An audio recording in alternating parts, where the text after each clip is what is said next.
Hello mga katita Mons! Today is Thursday. Magluluto tayo ng lugaw dahil napakalamig ng panahon. At nag-request lang yung pinsan ko na gumawa ako ng lugaw. Ayan, yun ko na yung luya, sibuyas, at saka bangwa. Linagay ko na dyan yung mga ingredients na iba. So, sige lang.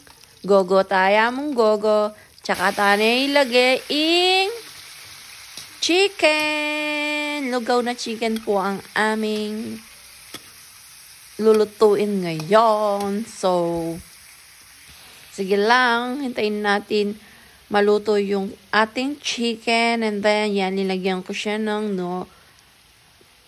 chicken cubes.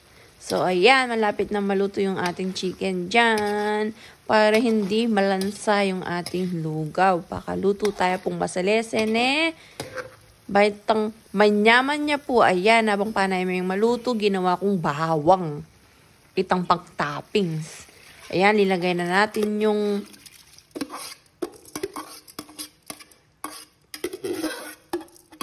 kanin na malagkit yung linagay ko po dyan. Balo ya po itang lakatan, ana. So, ayan, malapit na pong maluto kening kaya katamo. Chicken na lugaw. So, marami kaming kakain dyan, kaya madami din yung niluto ko. Bye!